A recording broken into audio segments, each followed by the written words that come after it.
Amen. Good morning po sa ating lahat.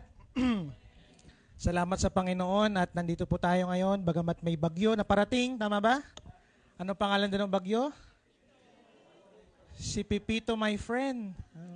Hindi natin siya friend, kaya palalayasin natin siya. No? By the way, na-announce po ba kanina, cancel po ang ating light up later, no? Para po sa kaalaman ng karamihan at sa mga youth natin, of course. No? At excited po ako to share with you the Word of God today. Actually, this was promised. Promise ko po ito sa inyo. Last October, I think, pero dahil nasa series po tayo, hindi ko pa po siya na-share sa inyo. So, today po we'll be talking about a very delicate topic but very important. No? Wag natin dapat tong katakutan, bagkus dapat ma-excite tayo. Okay? So, we will talk about the last 5 unstoppable events of God. Yan. Sabi mo nga, the last 5 unstoppable events of God. So, by the way, this message was from Bishop Manny. So, ang goal ng mensaheng ito po ay isentro sa huling unstoppable events ang buhay natin. Well, hindi ito nakakatakot, bagkus ito ay kaabang-abang, ang sarap abangan nito. Tayo ay kasama sa lahat ng events, liban sa isa. So, 5 events, yung 4, nandun tayo, yung isa, wala tayo doon. So, mamaya, makigets natin bakit wala tayo doon. Pero kung gusto niyong mapasama, bahala na kayo dyan. So, if we do not see this as something worth waiting for, meaning, hindi talaga tayo totoong Kristiyano. So, alamin natin ito mabuti. Sino po excited? So, before anything else, tatayo po tayong lahat. Okay, bigyan po natin ng paggalang at papuri ang Panginoon Diyos. Lord, excited kami sa gagawin mo sa Sunday na ito. Dalangin po namin ng mayamang, Lord, kaalaman at biyaya mo sa oras pong ito as we study these 5 delicate, unstoppable events that we're about to happen in our lives, Panginoon God, Lord. Salamat po, dalangin ko na hindi ito magbigay ng takot, pagkus magbigay excitement, especially sa mga matagal nang naghihintay sa muli mong pagbabalik. Pinupuri ka po namin, pinapasalamatan. In Jesus' name we pray. Amen. Can you tell the person next to you, ang sarap talagang umattend ng church pagkasama kita. Yan. Even po sa ating online, sige po, makakaupo na po tayong lahat. So, bear with me, napakarami po tayong mga papakita ng notes ngayon. So, picture na lang po natin para mabilis tayo. Unang-una, the last 5 unstoppable events of God. Number 1 is, the Lord will surely come very soon. So, unang-una, ang Panginoon Diyos daw ay babalik at malapit na. Okay po ba yun?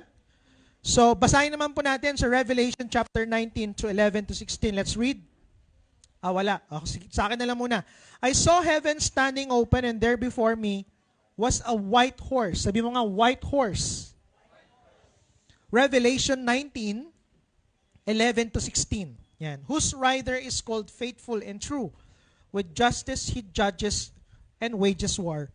His eyes are like blazing fire. So yung mata daw po niya ay nagbabagang apoy. Meron na ba? Okay. Pasensya na po may konting problem lang tayo sa tawag dito, HDMI natin. So, sana tayo? No one knows but he himself, but he is dressed in a robe deep in blood, and his name is the Word of God. The armies of heaven were following him, riding on white horse and dressed in fine linen. Okay? Coming out of his mouth is a sharp sword with which to strike down nations. He will rule them with an iron scepter. He treads the winepress of the fury of the wrath of God Almighty. So, on his robe and on his thigh, he has this name written, King of Kings and Lord of Lords. So, sabihin nga natin, white horse rider. So, may picture tayo pero hintayin na lang natin. Pero sa in the Bible kasi, kung mapapansin natin, nung unang pumasok si Christ in Jerusalem, I think, or ang ginawa po niya, nakasakay siya sa donkey. Maalala niyo yun? Bago siya mamatay, nakasakay sa donkey. Okay, nung panahon po nila, pag nakasakay ang isang hari sa donkey, it means ang dala-dala niya ay kapayapaan. Okay? Pero nung time na ito, magugulat ka kasi sa pangalawang pagbalik daw ni Christ, hindi siya nakasakay sa donkey, pero nakasakay siya sa isang white horse. Puting kabayo. If you remember, sabi ko nga, no, he was riding in a donkey. So nung unang dating niya, hindi siya dumating para makipaggera. At nung time na yun pala, pag ang isang hari ay nakasakay sa isang kabayo, ibig sabihin ang dala-dala niya ay gera. Okay ba yun? Nakita natin yun? Pero this time of event, hindi po siya darating bilang o na mabait, siya ay nakasakay sa white horse. The horse speaks that the one who is riding is a king. At binigay niya ang kanyang bagong pangalan. Anong pangalan daw? Sabi doon, faithful and true. With justice, he judges and he wages war. Ibig sabihin, tong rider na ito ay mag-execute ng justice. Sabihin nyo nga, justice. Oo, baka kasama niya ang Justice League. Iba po yun. Okay, yes, naniniwala tayo na He came first with compassion, love, and grace, but this time with justice. He will come as a king at the same time, okay, as a Supreme Court ruler. No, judge na siya. Sabi mo nga, judge. Tapos na nangyari, following Him is a large number of armies. So merong, dito na siya, white horse, at kasama niya ay bilyong-bilyon, okay, na mga angels from heaven ready to execute judgment, ready to wage war. Amen? At ito po ay mangyayari in War of Armageddon. Okay ba yun? So Armageddon, yun yung tawag nila, gera sa Armageddon. Okay? Saan na tayo? Sabi sa Bible, wawasakin daw niya ang mga bansa. So if you think that Jesus will come in peace just like before, love and mercy, hindi na po ganun. Sabi mo nga, hindi na po. Why? Because He will rule now the world with an iron scepter. Ibig sabihin, ready to rule as a king. Sabi po yun? Ang dala niya ay, sabi doon, ay galit at puot, the wrath of God. Ang ibig sabihin po niyan, whether we like it or not, He is coming. Whether waiting tayo on Him or not, Jesus is coming. Amen? If you remember in the Bible, dumating yung groom, yung 5 foolish virgins were not prepared, right? Hindi prepared yung mga sabi doon, dumating, ang nangyari was, okay na ba? Anong nangyari, Gerson? Anong nangyari? Kailangan pa bang patayin? Yan. Yun. Wala pa dito. Yan, thank you, Jesus. Darating din talaga, amen? The TV is coming very soon. Yan, lumabas na. Sige, pakita na natin yung picture. Saan na tayo? Yun, if you remember, sa Bible, nung dumating po yung groom, yung 5 foolish virgins was not prepared. Yung dumating yung hari, the servant was drinking and was beating all his co-servants. The owner of the talents came when the last servant hid his talent. Tinago yung talent. So darating pala si Lord sa panahong hindi handa ang tao, sa panahong nagpapakasama ang tao, at sa panahon naman na naglilingkod ang mga anak niya. So ito yung itsura nun. Nakasakay siya sa isang white horse at kasama niya ay mga even billions of angels with Him ready to wage war. So ngayon, ba't ko sinasabing dapat hindi tayong matakot? Kasi Christ, next, will come as a conqueror to the wicked, but a reward to those who wait for Him wholeheartedly. So nakakatakot siya sa mga masasamang tao o sa mga hindi kumilala sa Diyos. Pero sa mga taong kumilala at naghihintay sa Kanya, it was a reward. It was a day of reward. Para siyang 13-month pay. Pambira, na-excite na ata kayo, no? Sana all may 13-month pay. Di ba? Actually, meron natang idadagdag 14 and 15 month. Di ba? So parang ganon, it was very rewarding. So iniintay talaga siya. Ang tanong ko po sa inyo, kailan ito mangyayari? Kailan ang muling pagbabalik ng Panginoon? In the scripture, nagpahapyaw ang Panginoon. So tingnan natin, Luke 21, verse 20 to 31. Listen when you see Jerusalem being surrounded by armies, you will know that its desolation is near. So pag nakikita daw natin ang bansang Israel, napapalibutan na ng mga army, malapit na ako dumating. Jerusalem will be trampled on by the Gentiles until the times of the Gentiles are fulfilled. He told them this parable. Ano daw yun? Look at the fig tree and all the trees. When they sprout leaves, you can see for yourselves and know that summer is near. Even so, when you see these things happening, you know that the kingdom of God is near. So, in the Bible, napakaraming signs ang pinakita ni Lord ng kanyang muling pagbabalik. Pero, ang pinaka-greatest sign of His second coming was the fig tree sign. Yung fig tree sign. So, the question is, what is a fig tree? Ano nga ba ang fig tree? Anong sinisignify? Kasi kung mapapansin nyo, parable siya, no? So, meron siyang hidden na nakatago doon. Nga pala, yung fig tree po dito is and was Israel. The fig tree there is the Israel. At yung all trees is referring to other nations. Sabi yun, when you see the fig tree and all other trees, so yun po yun. The fig tree there is the Israel. Darating siya sa panahon daw na yung fig tree ay nasa full bloom na. Okay po ba yun? Sa panahong naglalabas siya ng bunga, bantayan mo daw. Yun ang sinasabi. Okay? At alam niyo ba, na sa lahat ng panahon ngayon, okay, ngayon lang sa panahon natin, ang military force ng Israel ay hinog na. Alam niyo ba yun? Sa panahon ngayon, hindi matatalo ang Israel sa giyera. So if you remember, mababasa natin o mapapanood natin sa news, ilang beses pinilit gerahin, tama ba?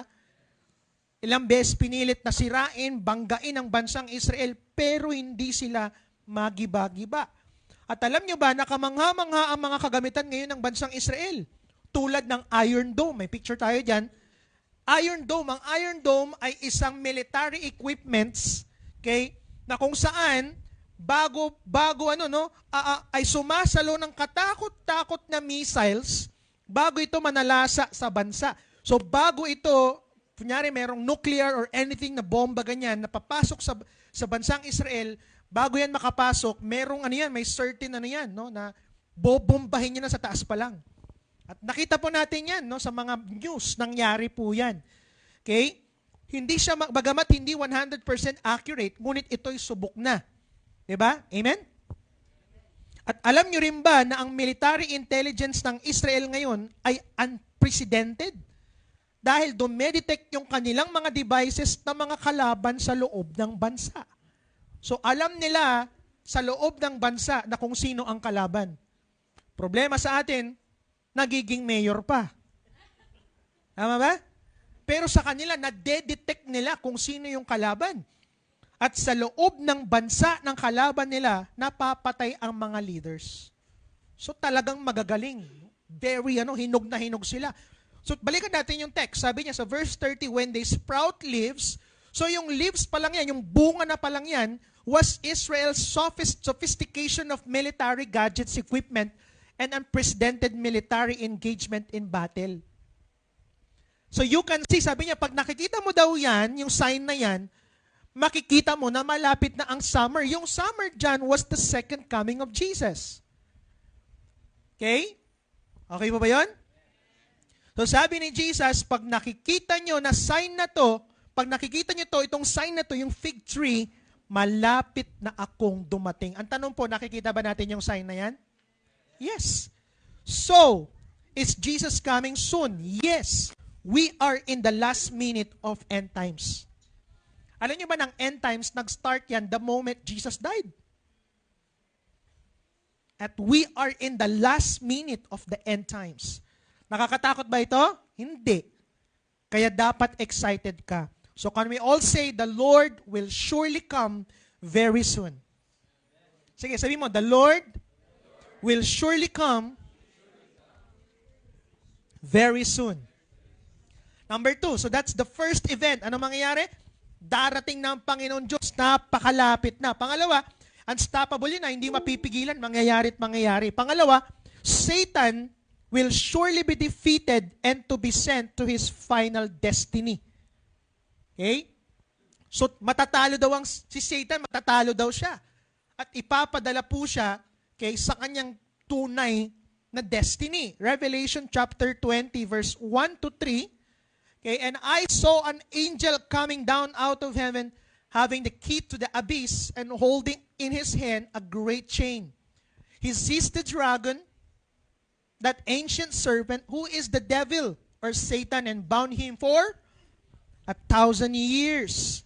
Okay? He threw him into the abyss and kept locked and sealed it over him to keep him from deceiving the nations anymore until the 1,000 years were ended. After that, he must be set free for a short time. Ibig sabihin, hindi lahat ng panahon, okay, ay what? Makikita natin, yun nga, nakakapangloko ang kaaway.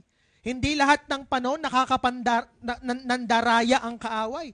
Sa text na to, makikita natin, finally, tinalo si Satan. At merong dalawang event na makikita natin kung papaano siya tinalo ng Panginoon. Are you excited? Unang-una, nakita natin ang pagdakip at pagkatalo niya.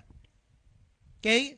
He was defeated. So dumating si Christ, okay, nakasakay sa puting kabayo, okay, nakipaggera sila sa War of Armageddon, and Satan was defeated. Tinapon siya sa abyss. So ang lalim po niyan, isang lugar na hindi natin alam at hindi natin mapupuntahan. Gusto niyo ba? Hindi po. Tama ba? Madilim, malalim, mabaho, nakakadena, walang pagkain, walang hangin, walang liwanag. Itatapon sa abyss upang hindi makapanggulo sa loob ng 1,000 taong paghahari ng Panginoon kasama ang mga anak niya.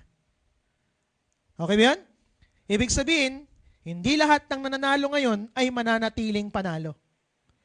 There are temporal victories in life, but it doesn't mean that victory remains forever. So Satan, sa case niya, will be defeated twice. 2 beses. Yun yung unang-unang defeat. Pangalawa, pagkatapon sa kanya sa dagat-dagatang apoy. So una, mangyayari, siya po ay matatalo at ilalagay sa abyss. Tama ba? That's 1,000 years. Ito yung pangalawang defeat niya, Revelation 27-10. At 2 gera ang mangyayari. When the 1,000 years are over, Satan will be released. So after yung 1,000 years daw, okay, magre-reign kasi si Christ. Mamaya, kukwento ko yan. After mag-reign si Christ for 1,000 years, pakakawalan ulit to. Itong demonyo na ito. Okay, tapos ang gagawin daw niya, okay, ay makakapanling lang siya ng napakaraming tao. Sa verse 10 tayo, and the devil who deceived them was thrown into the lake of fire of burning sulfur, where the beast and the false prophet had been thrown. They will be tormented day and night forever and ever. So listen to this, 1,000 years abyss, forever naman sa lake of fire. Nagets niyo? After 1,000 years, makakapangloko pa rin siya ng tao. Makapal na tao ang maluloko niya by spreading lies and rumors. Listen to this. Remember that the name Satan came from the word diabolos, which means slanderer. And when we say slanderer, it means a person who accuses a brother. Pag sinabi pala nating diabolos, doon nang galing yung pangalang Diablo. Dati yung Diablo, sinasayaw ko lang yun. No? Alala nyo ba yun? Diablo. Pero ngayon hindi ko na ginagawa yan. Nalaman ko na yung ibig sabihin niya. So ang Diablo pala, kasi nasa isip natin, ay may sungay, may buntot, pangil. No, ang Diablo pala ay isang tao na naghahasik ng kasiraan sa kanyang kapatid. Naghahasik ng maling kwento, chismis o accusation. So Diablo or Satan means the accuser of the brethren. Kaya naman anyone who accuses a brother or a sister without any facts to prove is acting on behalf of the real diabolos. Okay ba yun? Nangyayari po yan sa atin ngayon. Tama po ba? So remind ko lang mga kapatid, do not engage with someone who spread lies, someone who accuses a brother or sister. Antamoy, alam mo ba? Alam mo si ano? Minsan tayo, bilis din nating maniwala. Tama po ba? At ang hilig-hilig natin na mamagnet tayo minsan sa mga fake news. At alam nyo ba, dyan expert si Satan. He was a, di ba yun ang tawag sa kanya, accuser. And guess what? Anong maririnig mo ngayon sa politics? Laging campaign of accusations against a co-politicians, right? Kaya kung meron man dito, tatakbo kayo into politics, please refrain from negative campaign. Tigilan ang paninira. Minsan, magugulat ka sa kampanya, daming ganyan. Alam nyo ba, ang tayo, ramay yan. Di ba? Yung buhok nga niya, hindi niya maayos. Yung banbayan pa kaya natin. Minsan gano'n, di ba? Gano'n di ba? It was always a negative campaign against a co-politician. So nakakalungkot. Ang paninira ng tao, ang anointing ni Satan. Diyan siya anointed, ang galing-galing niyang manira. So ito ang mabigat, yung nag-accuse at naniwala sa accuse ay parehong guilty. Ay, hindi ako nagsabi niyan, narinig ko lang. Pero naniwala ka, parehas kayong guilty. Why? Because Satan at mga taong naniwala sa kanya was pinarusahan ng Panginoon Diyos. Both. Si Satan ay dadakpin, pagkatapos dakpin tatapon sa lake of burning sulfur. And the final destruction of the accuser is the lake of burning sulfur. Are you there? Sino po dito napaso na? Ito, lake of burning sulfur. Grabe. Ibig sabihin, ang sabi ni Matthew na ginawa ang lake of fire, ang impyerno, originally, hindi sa tao. Ginawa ang lake of fire sa mga taong nang a-accuse, na mga mananampalataya, na mga makakatian dila, na nang a-accuse na mga kapwa at na mga taong inosente. Di ba? Ibig sabihin, Satan's future is horrifying and unequaled. Ibig sasabihin nyo, parang sobra naman yung ginawa ni Satan, yung gagawin kay Satan. Ay, excuse me, mas sobra ang ginawa niyang kaguluhan sa mundo. That's why he deserved it. Kaya nga sabi niya, yung gagawin sa kanya, wala pang naka-experience ton, siya pa lang. Ganong kabigat. Kaya lahat ng sumunod at nagpatukso sa kanya ay damay. Hindi sila victim, sila ay guilty ng kaparehong kasalanan. But I have a good news. Sabi mo nga, good news. The Bible says, you will know the truth, and the truth will set you free. Salamat sa Lord. We know the truth, and that truth sets us free. Amen. Palakpak naman sa Panginoon. So ilan dito magtatagumpay kay Satanas? Itaas ang kamay mo. Yung iba, hindi ata. Malapit na po ito, mangyayari ito sa kanya sa ayaw at gusto niya. Alam mo, may katapusan din yung Satanas na yan. Amen? Amen? Parang naisip nyo, asawa niyo. Hindi po yun yung Satanas. Amen? Kamukha lang niya, pero hindi siya yun. Okay? So that's number 2. Satan will what?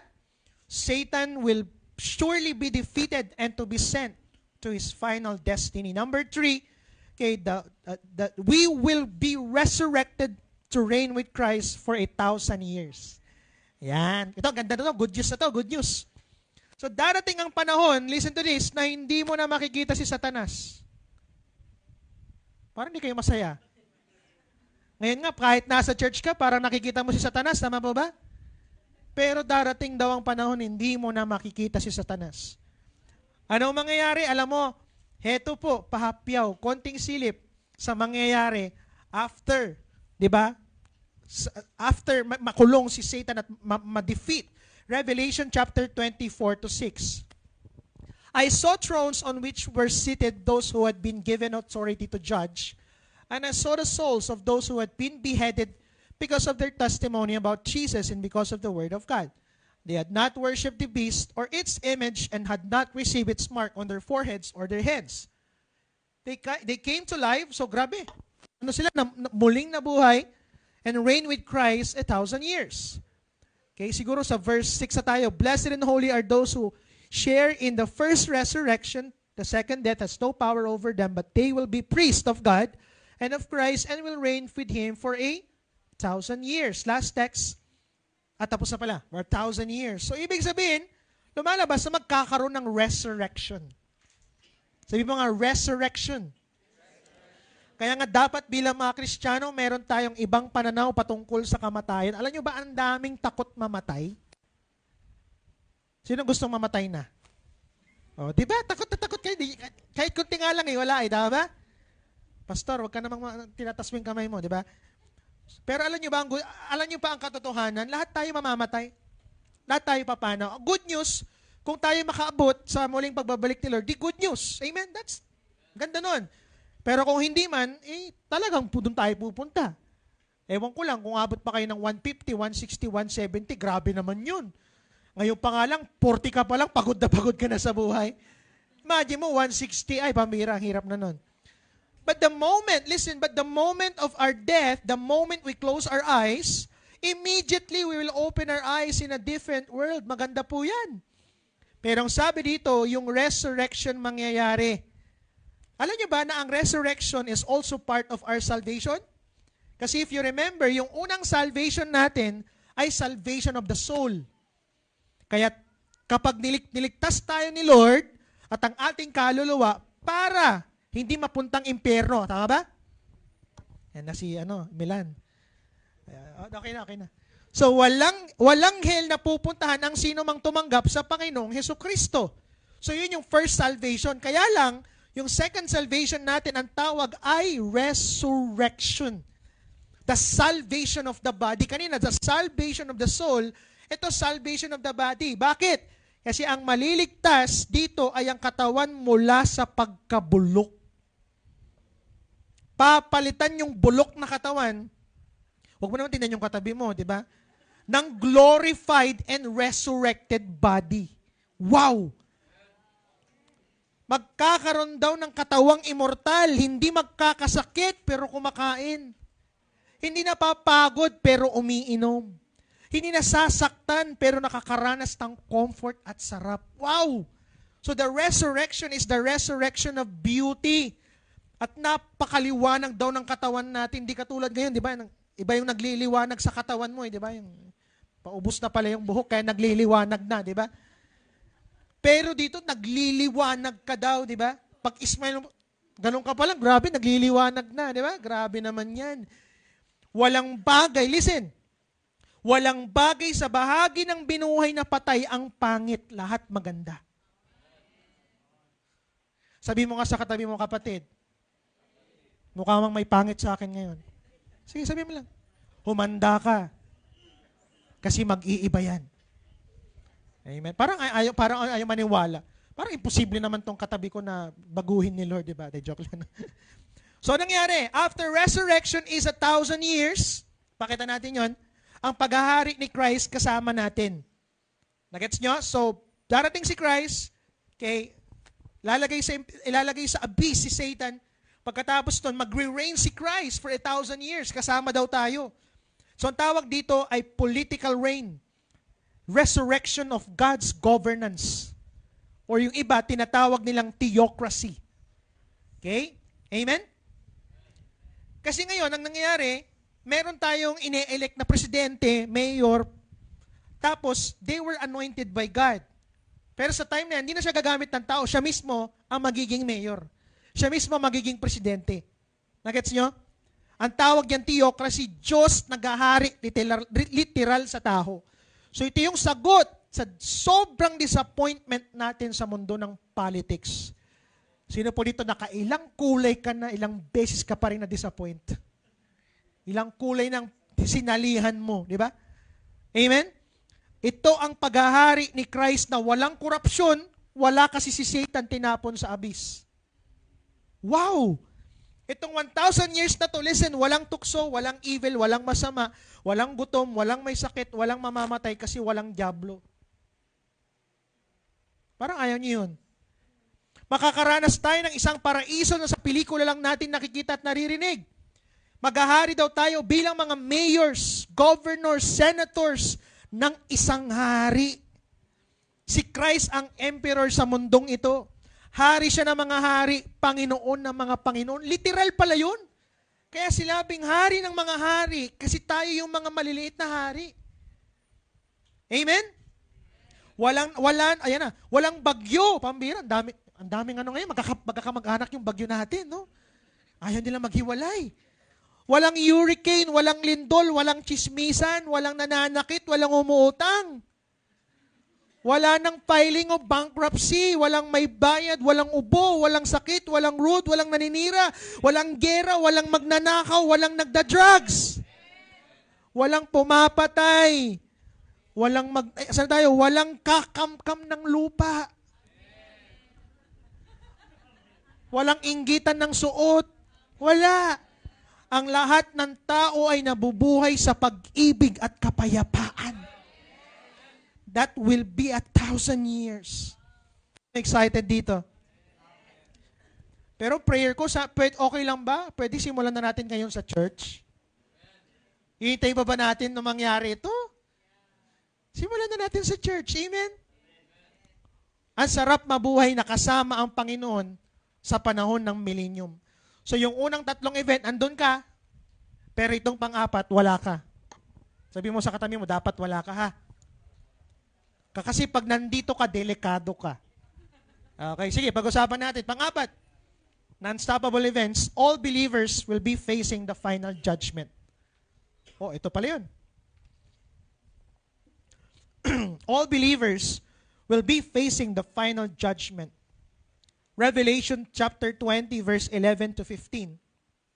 Okay? Sige, picture niyo lang po kung okay na kayo. Sige, next. Then I saw a great white throne, and him who was seated on it. The earth and the heavens fled from his presence, and there was no place for them. And I saw the dead, great and small, standing before the throne, and books were opened. Another book. So dalawang makikita natin book. Yung una, books. Hindi in-identify ang pangalan. Pangalawa ay book na in-identify kung ano yung book, which is the book of life. The dead were judged according to what they had done as recorded in the books. The sea gave up to the dead, and there were in it. And death and Hades gave up, and the dead that were in them. And each person was judged according to what they had done. Verse 14, Then death and Hades was thrown into the lake of fire. The lake of fire is the second death. Anyone whose name was not found written in the book of life was thrown into the lake of fire. So, nangyari, makikita natin, nag-resurrect ang mga anak ni Lord. Tama ba? Yan yung sinabi kanina. Kasama nila sa unang 1,000-year reign ni Christ. Kaya pala sa parable of talents, sabi niyang ganun, naging faithful ka sa 5, bibigyan kita ng 10. Maghahari ka sa 10 syudad, so literal pala yun. Ang Kristiyano palang tapat sa mga regalo ay maghahari kasama ang Panginoon bilang mga leaders ng bansa. So yung first resurrection, segregation ng anak ng Diyos. Tama ba? At itong pangalawang resurrections is the resurrection of the unbelievers. Bubuhayin lahat ng unbelievers at nakita ni John ng puting trono. Sabi doon, white throne. Okay? Yun ang tawag nila. Pakita mo ngayon, white throne. Yan tawag nila, white throne. Pakita mo ngayon picture, Gerson. May picture ata dyan eh. O wala dyan. Wala ba? Saan banda yun? Yan, tama yun. Yan, ito yung tsura ng white throne. Di po ito masaya ha. Nakakatakot po yan na experience. So, makakakita ka ng libo-libong tao. So, sige, balikan natin. The first book was the books S. Ito ay talaan ng mga pangalan ng mga tao na nahatulan na recorded sa books. Hindi sinabi kung ano ang pangalan, pero marami to. The second was the book. This time, nilagyan ng pangalan. Sabi, Book of Life. Yung books ay listahan ng mga ginawa ng tao. Kaya pala maraming books kasi nilista ron lahat ng ginawa ng tao. Walang lusot, walang maitatago. Nakalagay ang detailed na ginawa ng individual sa buhay niya, whether thoughts, deeds, or words. Lahat yun i-judge. Yung book naman, which is the Book of Life, ay final confirmation kung sila ay ligtas. So, ganito mangyayari. Tanong ko, bakit kailangang basahin ang Book of Life? Mga unbelievers na yan. Natanong nyo ba yun o wala kayong tinatanong? Kasi pala, ang mangyayari ganito, after ipabasa lahat ng mga maling ginawa nilang kasalanan, pangalawang book bubuksan at ipapakita sa kanila na hindi sila nakarista sa Book of Life. That's the final confirmation na hindi talaga sila makakapasok ng langit. So grabe ito, hindi ito piskalya, hindi na ROTC or Court of Appeals.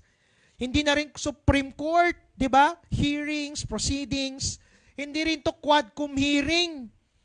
Final judgment na haharapin ng tao. At ang sabi ng Bible, hindi raw makakatayo ang tao sa sobrang nginig niya. Alam nyo ba, ang tagal nito. Kasi isa-isa, lalapit, pipila. Diba? At ang sabi ng Bible, yun nga, nanginginig sobrang takot dahil siya mismo ang magsasabi, mukhang hindi po ata ako makakapasok. Wala akong pangalan. Alam mong bad news dyan? Sa akin ano yun? Marami tayong mga kamag-anak at kaibigan ang posibleng humarap at pipila sa white throne na yan. Kung wala tayong gagawin para iligtas sila sa judgment na ito. At ang mas masakit, sana wala ka dyan. Amen? Ang dami nating pinilahan. Amen? Sino po dito pumila kayo sa pelikula na ano, no? Hello, Love Again. Ako di na ako pumila, no? Bumili ako online. At sarap-sarap, di ba, yung pumipila tayo minsan? Pero sana wag nating pilaan to. Tama po ba? Amen? Sa mga taong nakaligtas at hindi na demanda, at sa mga taong naglagay sa demandahan, dito wala kang ligtas, dito walang lagayan. At ang lahat ng hukom sa buong mundo, haharap isa-isa at hindi rin sila makakaligtas. Ang bigat nito. So gusto niyo pa ba dito? Kaya nga sabi ko, ang good news, wala ka dito. Sabi mo nga sa katabi mo, wala ka dito. Imagine mo, ganyan sila. Libo-libo yan, billion yan. Pila-pila po yan, naghihintay sa huling paghuhukom ng Panginoon Diyos. But I have a good news. The last, 5 unstoppable events of God is we will be residing in the most beautiful condo unit designed by the Lord. Sino po dito nangangarap magkaroon ng condo? Reb, ano yung condo? Bahay po yan, bahay. Na nasa isang building. Amen? Magkano ngayon ang pinakamagandang condominium? Sa tingin nyo? Yung binigay kay yung binigay kay Carlos Yulo, ano yun? Parang abot ata ng 6 million, parang 10 million, ganun, parang ganun. Around 10 million. Ano yun? Prestigious na po yun. At gaganda ng mga amenities. Ano kaya ang itsura ng condo ng hari ng Qatar at Saudi? Siguro puro gold, tama ba? Ano kaya ang mga features? Ano kayang feeling tumira sa isang voice-activated unit? Alexa, open the lights. Yung pala, mayroong siya palang katulong pangalan Alexa, di ba? Diba? Sarap siguro. Alexa, sarap ng feeling gano'n. Hey, Google. Ha? Hi, Siri. Ano ba sa Alcatel? Hindi pala Alcatel. Padre, iba pala, no? Anong klaseng furnitures at mga appliances ang makikita natin?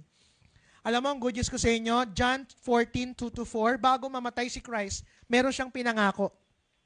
My Father's house has many rooms. If that were not so, would I have told you that I am going there to prepare a place for you? And if I go and prepare a place for you, I will come back and take you to be with me, that you also may be where I am. You know the way to the place where I am going. Bago namatay si Christ, nagbigay siya ng pangako. Nung sinabi ni Lord ahead of time sa mga apostles, ang pinakamagandang bonus sa mga naglilingkod sa Kanya, isa po sa bonus na naghihintay sa bawat isang naglilingkod at nagmamahal sa Diyos, ay walang iba kundi bahay. Sabi niya, alis lang ako para i-prepare yung magiging tahanan mo. Sa listahan ng mga unang dreams ng tao ay isang conducive unit, bahay na maganda, ang gusto nating matulugan kung saan lahat ng pangarap mong bilhin ay mailagay upang makita at masilayan. Tama po ba? Pagod, sweat, and blood, makikita sa bahay na pinagawa mo, isa yan sa pinakaunang pangarap ng tao. Sinong gusto magkaroon ng bahay? Parang hindi naman, okay lang ba kayo? Kami po, pangarap namin po yan. But guess what? Ang unang-unang plano ng Panginoon Diyos at dream ni Lord sa atin ay magkaroon ng bahay. Hindi lang sa lupa, maging after this life. Gusto niyo malaman anong klase yung bahay natin? Parang ayaw nyo naman. O gusto nyo? Unang-una, makikita natin yan, the high-rise building of New Jerusalem. Wow! Hindi ko na babasahin yung text ha, pero siguro sa verse 10 lang, pwede natin basahin yung verse 10. Sabi niya, and He carried me away in the Spirit to a mountain great and high. So, describe ni John na para siyang mountain na sobrang taas. Showed me the holy city, Jerusalem, coming down out of heaven from God. Imagine mo yung bahay natin lumilipad. Nakita niyo ba yan? Coming down from heaven, may sariling ano. Nakita na ba kayo ng bahay na ganun? So, pakita natin yung exact picture. Actually, hindi naman pinaka-exact, pero pinaka-malapit. Ito yung itsura po nun. Iba, yung background, hindi ganyan ha. Parang ano kasi yan, Windows yung background. Pero parang ganito. Now, explain ko sa inyo para mas maintindihan natin. Nung nakita ito ni John, nakita niya na nasa 2,200 kilometers, no, yung width at yung height. Ang recorded lawak ng Pilipinas ay nasa 1,850 kilometers ba? Square kilometers? Ha? Square kilometer. Square kilometer pala at 1,000 square kilometer in width. So para siyang para siyang Pilipinas, yung kasing taas niya. Okay, ganun yung lawak at yung taas daw. Ang New Jerusalem, kung gaano kalapad, ganun din kahaba. So 2,200 square kilometer yung width, 2,000 square, tama? Kilometer yung height. Okay ba yun? Tinatanong ko kasi may engineer tayo dito, baka magkamali ako, no? So nakita ito ni John na bumababa. At nung inisip at dinivide po ito ni Bishop Manny, kasi architect siya by profession eh. Kung 2,200 kilometers ang height, at kung ang height per floor is 4 meters, lumalabas na nagtataglay itong building na ito ng 550,000 floors.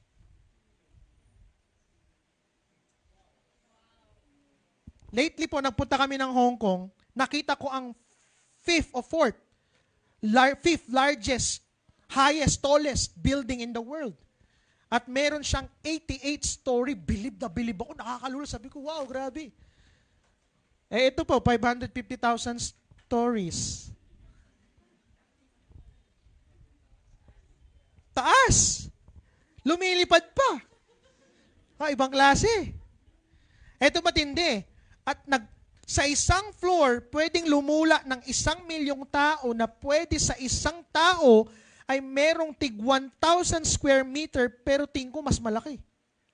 So, ibig sabihin, listen to me, bawat room ay may 1,000 square meter.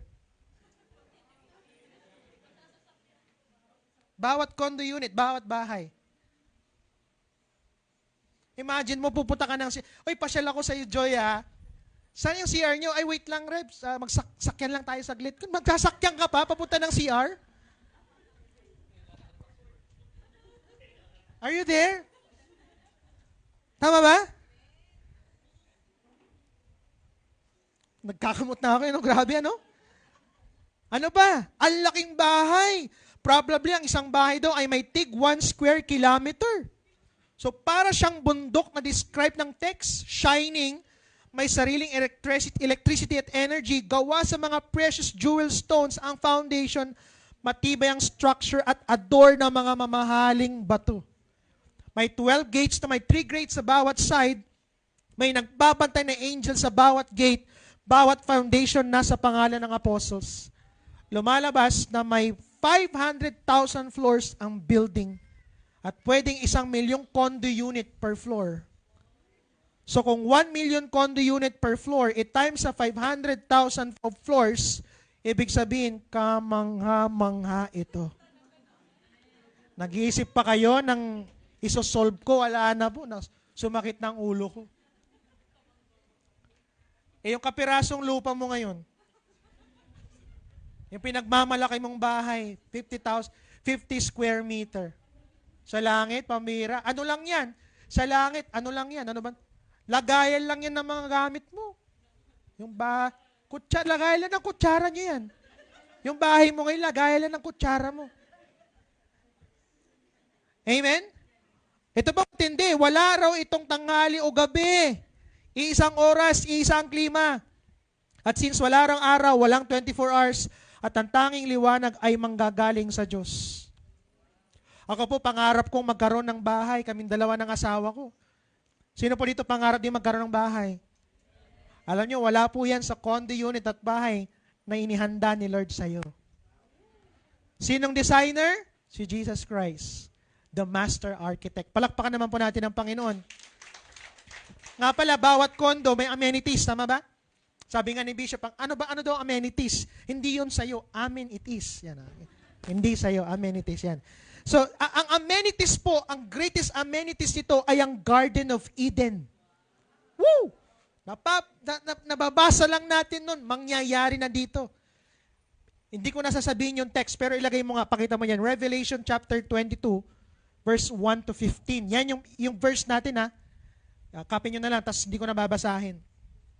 So ano nangyari? Anong amenities? Pakita mo nga yung picture. Dito yung exact ha, pero parang ganito. Sige, pakita mo yung amenities. Ayaw mo i-share ko? Joke lang. Thank you so much. So nakita ni John ang malinis na river of life. Sabi doon, alam niyo ba na pinag-aralan ko, ang mata daw pala ng tao, 10% pa lang ang nakikita natin sa talagang colors na meron tayo. 10% at bubuksan yan pag nandyan na po tayong lahat. Amen?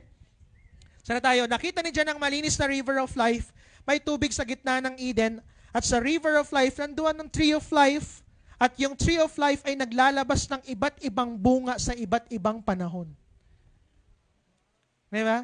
Sigurado pag may mga Pinoy doon, Lord, katuray naman, Lord. Katuray lalabas. Lord, malunggay naman, Lord. Malunggay lalabas. Alam mo na, siyempre mga Pilipino tayo, di ba? Baag, grabe yung baag. Ano pa ba? Apatot. Siguro apatot. Kung anong gusto mo, pwede. Lalabas yan. Okay? Andun din ang trono ng Diyos at Kordero. Yan, saluyot pala si Daddy. Baka mamimiss niya ang saluyot. Daddy, huwag kang mag-alala. May saluyot yan. Amen. Okay po ba yan?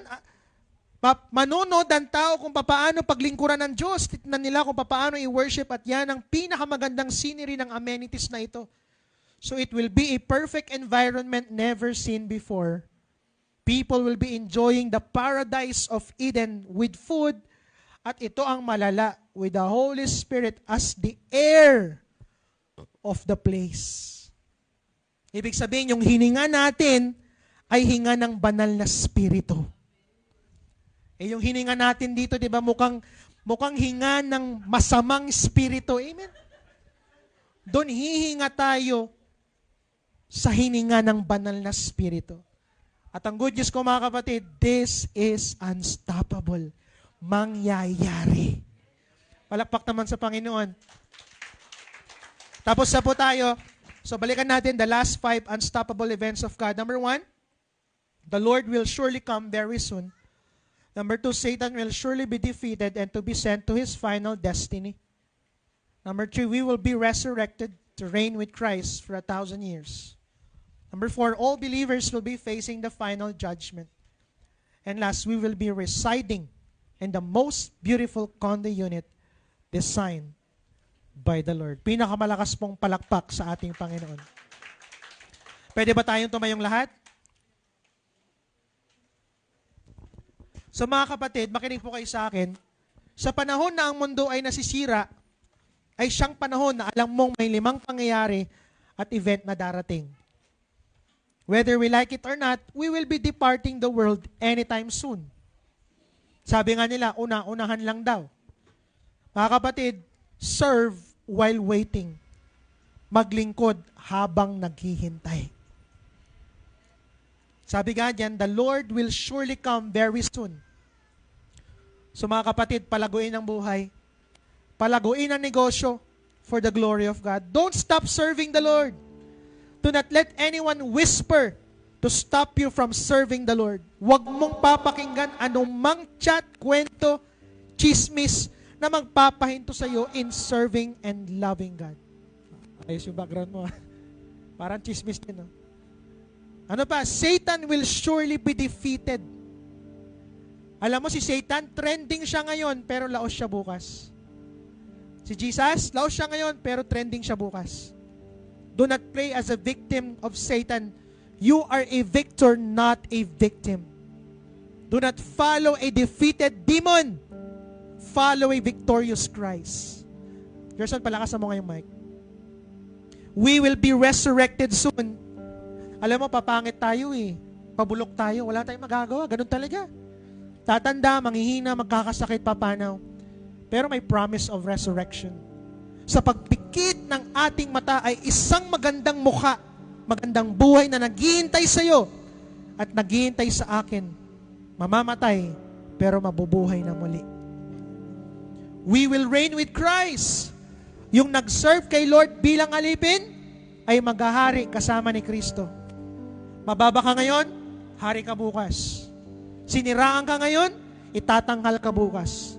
Minaliit ka ngayon, iaangat ka ng Panginoon bukas. Huwag kang umatol sa kapwa kasi hindi ka naman judge. Maawa, mahabag, iligtas ang ating pamilya, kaibigan, barkada. Pangarap po sa lupa na hindi natupad, tutuparin ng Panginoon.